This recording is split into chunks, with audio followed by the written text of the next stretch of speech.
ಅನ್ನೋರು ಕರೆ ಮಾಡಿದ್ದಾರೆ. ನಮಸ್ಕಾರ ಮೇಡಮ್. ಸರ್, ನೀವು ಸತತವಾಗಿ ಬಾಣಂತಿಯರ ಸರಣ ಸಾವನ್ನ ತೋರಿಸ್ತಾ ಇದ್ದಾರೆ ಎಲ್ಲ ಟಿವಿ ಚಾನೆಲ್. ಆದ್ರೆ ನಮ್ಮ CMಗೂ ಮತ್ತೆ ದಿನೇಶ್ ಗುಂಡೂರಾವ್ಗೂ ಅಷ್ಟು ಕಾಳಜಿನೂ ಇಲ್ವಲ್ಲ, ಏನಿದೆ ಅರ್ಥ? CM ಒಮ್ಮೆ ಆದ್ರೂ ಭೇಟಿ ಕೊಟ್ಟಿಲ್ಲ ಅಲ್ಲಿಗೆ. ಯಾಕೆ ಸರ್ ಹೀಗೆ? ನೀವು ಪ್ರಶ್ನೆ ಮಾಡಬೇಕು, ನಾವು ಪ್ರಶ್ನೆ ಮಾಡ್ತಾ ಇದೀವಿ, ನಿರಂತರವಾಗಿ ಪ್ರಶ್ನೆ ಮಾಡ್ತಾ ಇದೀವಿ. ರಿಪಬ್ಲಿಕ್ ಕನ್ನಡ ಲೈನಲ್ಲಿ ಸಿಕ್ಕಿದ್ರೆ ಪ್ರಶ್ನೆ ಏನು ಚೆನ್ನಾಗೇ ಮಾಡ್ತೀವಿ ಸರ್. ನಮ್ಮಂತ ಮಧ್ಯಮ ವರ್ಗದವರು ಇಲ್ಲಿ ಹೋದಾಗ ನಮ್ಮ ಜೀವಕ್ಕೆ ಅಪಾಯ ಆದಾಗ ಇದೇನಕ್ಕೆ ಇರ್ಬೇಕು ಆಸ್ಪತ್ರೆಗಳು? ಆಸ್ಪತ್ರೆಗೆ ಹೋದ್ಮೇಲೆ ವಾಪಸ್ ಮನೆಗೆ ಬರ್ತಾರೋ ಇಲ್ಲೋ ಅನ್ನೋ ನಂಬಿಕೆನೇ ಇಲ್ಲ. ಏನಾರ ಬಿಜೆಪಿ ಅವರೇ ಆಗ್ಲಿ ಹೇಳಿದ್ರೆ ನಮ್ ಸರ್ಕಾರದ ಮೇಲೆ ಹೊಟ್ಟೆ ಉರಿ ಅಂತಾರೆ. ಇವಾಗ ಏನು ರೀ, ಈ ಆಸ್ಪತ್ರೆಲಿ ಈಗ ಆಗಿದೆಯಲ್ಲ, ಸೆಂಟ್ರಲ್ ಅವ್ರದೇ ತಾನೇ ಗೌರ್ಮೆಂಟ್ ಇರೋದು. ಹೌದೇ, ಅವ್ರದ್ದೇ ಗೌರ್ಮೆಂಟ್ ಇರ್ಲಿ, ಆದ್ರೆ ಸಾಯೋರು ನಾವು ತಾನೇ. ಹೌದು, ಸಾವಿಗೆ ಯಾವ ಗೌರ್ಮೆಂಟ್ ಇದ್ರೇನಂತೆ? ಯಾವ ಗೌರ್ಮೆಂಟ್ ಇದ್ರೇನು ಬಂದ್ ಬದುಕ್ತಾರ? ಇಲ್ಲ ಅಲ್ವಾ? ಇವತ್ತು ಹೋಗ್ತಾ ಇದ್ದಾರೆ ಸಚಿವರು, ಅಲಂಕಾರ ಮಾಡ್ತಾ ಇದ್ದಾರೆ ಆಸ್ಪತ್ರೆಗೆ. ಕಮಿಟಿ ಕೂಡ ಮಾಡಿದ್ದು, ಅವರು ಒಂದು ವರದಿ ಕೊಡಿ ಅಂತ ಹೇಳಿದ್ದು. ಅವ್ರು ವರದಿ ಕೊಟ್ಟ ಮೇಲೆ ಯಾರು ತಪ್ಪಿತಸ್ಥಿದ್ರು ಅವ್ರ ಮೇಲೆ ಕ್ರಮ ತಗೋತೀವಿ. ಈಗಾಗಲೇ ತಗೊಂಡಿದ್ದೀವಿ, ಇನ್ನು ಮುಂದೇನು ಕೂಡ ತಗೋತೀವಿ. ಅದು ಪರಿಹಾರ 2 ಲಕ್ಷ ಕೋಟಿ ಕಡಿಮೆ ಆಯ್ತು ಸರ್. ಬೇರೆ ಬೇರೆ ಕೋಮು ಸೌಹಾರ್ದ ಗಲಾಟೆ ಆದ 5 ಲಕ್ಷ ಪರಿಹಾರ ಕೊಡ್ತಾರೆ, ಜೀವಗಳು ಹೋಗಿದೆ. ಆದ್ರೆ ಬರೀ 2 ಲಕ್ಷ ಕೊಟ್ಟರು ಸರಿ ಇಲ್ಲ ಅಂತ ಯಾರು ನೀನು ಹೇಳ್ತಾ ಇದೆಯಾ? ಅಲ್ಲ ಸರ್, ಜನಗಳು ಕೂಡ ಕೇಳ್ತಾ ಇದ್ದಾರೆ ಸರ್. ಯಾವ ಜನಗಳಪ್ಪ? ಕುಟುಂಬಸ್ಥರು ಕೇಳ್ತಾ ಇದ್ದಾರೆ ಸರ್, ದುಡ್ಡು ಕಡಿಮೆ ಆಯ್ತು ಅಂತ ಸರ್. ಈಗ ಶ್ರೀರಾಮುಲು ಬಿಜೆಪಿ ಪ್ರತಿಭಟನೆ ಮಾಡ್ತಾರೆ ಬಳ್ಳಾರಿಯಲ್ಲಿ. ಶ್ರೀರಾಮುಲು ನೇತೃತ್ವ ಬಾಣಂತಿಯರ ಸಾವಿನ ಪ್ರಕರಣಕ್ಕೆ ಸಂಬಂಧಪಟ್ಟಂಗೆ ಏನಂತ ಏಕಾಗಿ ಪ್ರತಿಭಟನೆ ಮಾಡ್ತಾ ಇದ್ದಾರೆ ಸರ್. ಏನು ಬಾಣಂತಿಯರ ಶ್ರೀರಾಮುಲು ಸಾವಿನ ಪ್ರಕರಣ ನೋಡ, ಈಗ ವರದಿ ಬರಲಿ, ಅವ್ರ ಮೇಲೆ ಕ್ರಮ ತಗೋತೀವಿ. ಶ್ರೀರಾಮುಲು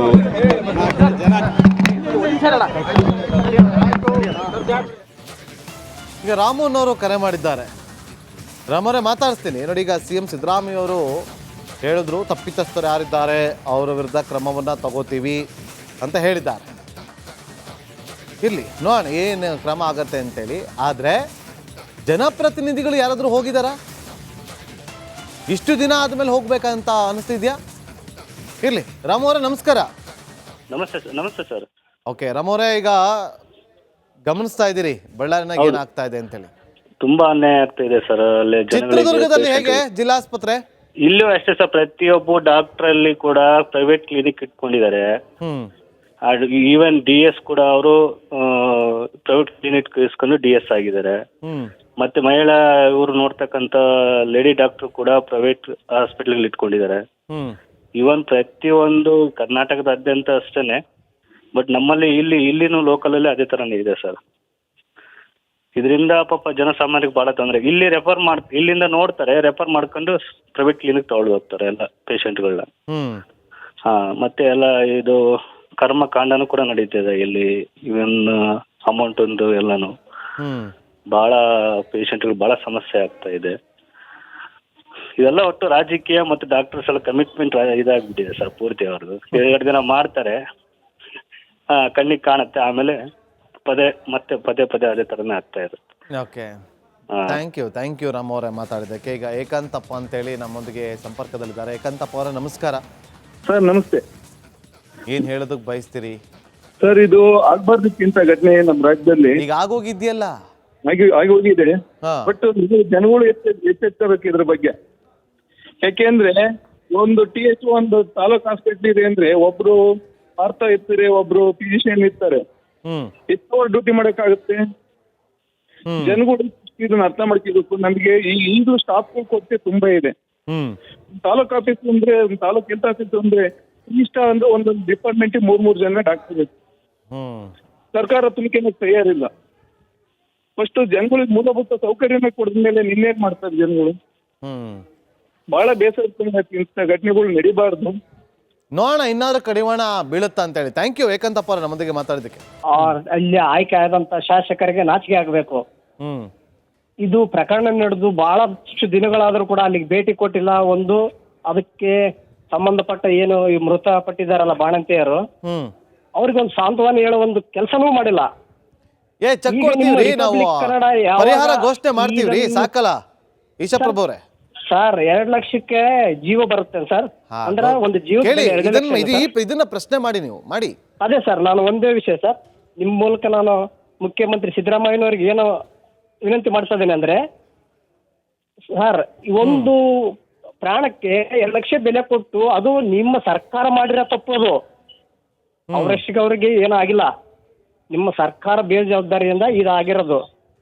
ಸರ್ ಸಿದ್ದರಾಮಯ್ಯನವರೇ, ದಯವಿಟ್ಟು ಈ ಲೈವ್ ಅನ್ನು ವೀಕ್ಷಿಸಿ ಅವ್ರಿಗೆ ಸರಿಯಾದ ನ್ಯಾಯವನ್ನು ಒದಗಿಸಿ. ನಿಮ್ಮ ಮೂಲಕ ನಾನು ಅವ್ರನ್ನ ಕೇಳ್ಕೊಳ್ತಿದ್ದೇನೆ sir. Okay, thank you Ishaprabhu ಅವರೇ ಮಾತಾಡಿದ್ದಕ್ಕಾಗಿ.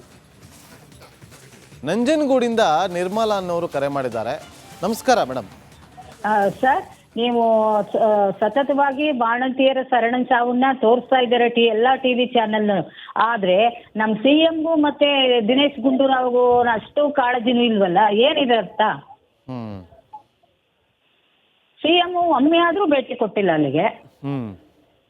ಯಾಕೆ ಸರ್ ಹೀಗೆ?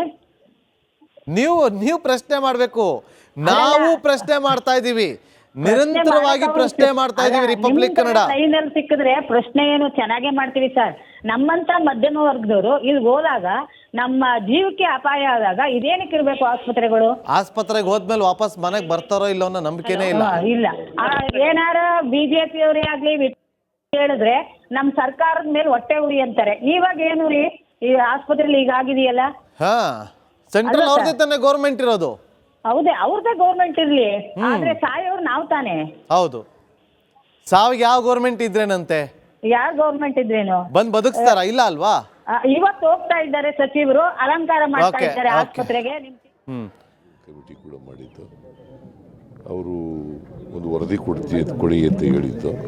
ಅವ್ರು ವರದಿ ಕೊಟ್ಟ ಮೇಲೆ ಯಾರು ತಪ್ಪಿತಸ್ಥಿದ್ರು ಅವ್ರ ಮೇಲೆ ಕ್ರಮ ತಗೋತೀವಿ. ಈಗಾಗಲೇ ತಗೊಂಡಿದ್ದೀವಿ, ಇನ್ನು ಮುಂದೇನು ಕೂಡ ತಗೋತೀವಿ. ಅದು ಪರಿಹಾರ 2 ಲಕ್ಷ ಕೋಟಿ ಕಡಿಮೆ ಆಯ್ತು ಅನ್ಸಲ್ಲ ಸರ್? ಬೇರೆ ಬೇರೆ ಕೋಮು ಸೌಹಾರ್ದ ಗಲಾಟೆ ಆದ 5 ಲಕ್ಷ ಪರಿಹಾರ ಕೊಡ್ತಾರೆ, ಜೀವಗಳು ಹೋಗಿದೆ. ಆದ್ರೆ ಬರೀ 2 ಲಕ್ಷ ಕೊಟ್ಟರು ಸರಿ ಇಲ್ಲ ಅಂತ ಯಾರು ನೀನು ಹೇಳ್ತಾ ಇದೆಯಾ? ಅಲ್ಲ ಸರ್, ಜನಗಳು ಕೂಡ ಕೇಳ್ತಾ ಇದ್ದಾರೆ ಸರ್. ಯಾವ ಜನಗಳಪ್ಪ? ಕುಟುಂಬಸ್ಥರು ಕೇಳ್ತಾ ಇದ್ದಾರೆ ಸರ್, ದುಡ್ಡು ಕಡಿಮೆ ಆಯ್ತು ಅಂತ ಸರ್.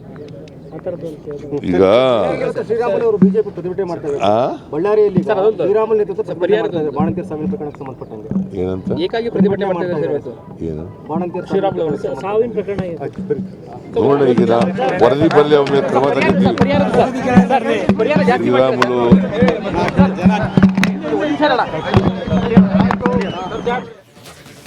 ಈಗ ರಾಮುನವರು ಕರೆ ಮಾಡಿದ್ದಾರೆ.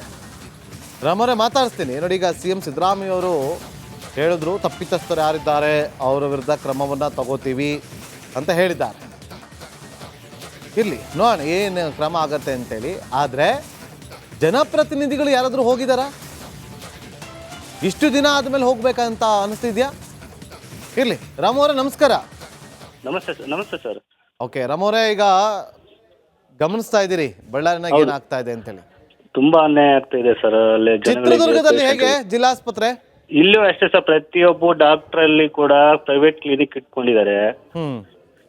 ಈವನ್ DS ಕೂಡ ಅವರು ಪ್ರೈವೇಟ್ ಕ್ಲಿನಿಕ್ ಇಸ್ಕೊಂಡು DS ಆಗಿದ್ದಾರೆ.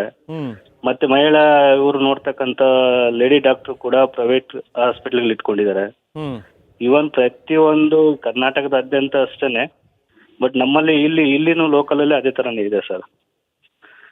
ಇದರಿಂದ ಪಾಪ ಜನಸಾಮಾನ್ಯರಿಗೆ ಬಹಳ ತೊಂದರೆ. ಇಲ್ಲಿ ಇಲ್ಲಿಂದ ನೋಡ್ತಾರೆ, ರೆಫರ್ ಮಾಡ್ಕೊಂಡು ಪ್ರೈವೇಟ್ ಕ್ಲಿನಿಕ್ ತಗೊಂಡು ಹೋಗ್ತಾರೆ ಎಲ್ಲ ಪೇಷಂಟ್ಗಳನ್ನ. ಮತ್ತೆ ಎಲ್ಲ ಇದು ಕರ್ಮಕಾಂಡನೂ ಕೂಡ ನಡೀತಿದೆ ಇಲ್ಲಿ. ಇವನ್ ಅಮೌಂಟ್ ಒಂದು ಎಲ್ಲಾನು ಬಹಳ ಪೇಷಂಟ್ಗಳು ಬಹಳ ಸಮಸ್ಯೆ ಆಗ್ತಾ ಇದೆ. ಇದೆಲ್ಲ ಒಟ್ಟು ರಾಜಕೀಯ ಮತ್ತು ಡಾಕ್ಟರ್ಸ್ ಎಲ್ಲ ಕಮಿಟ್ಮೆಂಟ್ ಇದಾಗ್ಬಿಟ್ಟಿದೆ ಸರ್ ಪೂರ್ತಿ. ಅವ್ರದ್ದು 2 ದಿನ ಮಾಡ್ತಾರೆ, ಕಣ್ಣಿಗೆ ಕಾಣುತ್ತೆ, ಆಮೇಲೆ ಪದೇ ಪದೇ ಅದೇ ತರನೇ ಆಗ್ತಾ ಇರುತ್ತೆ. ಓಕೆ, ಥ್ಯಾಂಕ್ ಯು ರಾಮ್ ಅವರೇ ಮಾತಾಡಿದ್ದಕ್ಕೆ. ಈಗ ಏಕಾಂತಪ್ಪ ಅಂತೇಳಿ ನಮ್ಮೊಂದಿಗೆ ಸಂಪರ್ಕದಲ್ಲಿದ್ದಾರೆ. ಏಕಾಂತಪ್ಪ ಅವರೇ ನಮಸ್ಕಾರ. ಸರ್ ನಮಸ್ತೆ. ಏನ್ ಹೇಳೋದಕ್ಕೆ ಬಯಸ್ತೀರಿ ಸರ್? ಇದು ಆಗ್ಬಾರ್ದಕ್ಕಿಂತ ಘಟನೆ ನಮ್ಮ ರಾಜ್ಯದಲ್ಲಿ ಈಗ ಆಗೋಗಿದ್ಯಲ್ಲ, ಆಗಿ ಹೋಗಿದೆ. ಬಟ್ ಜನಗಳು ಎಚ್ಚೆತ್ತಬೇಕು ಇದ್ರ ಬಗ್ಗೆ.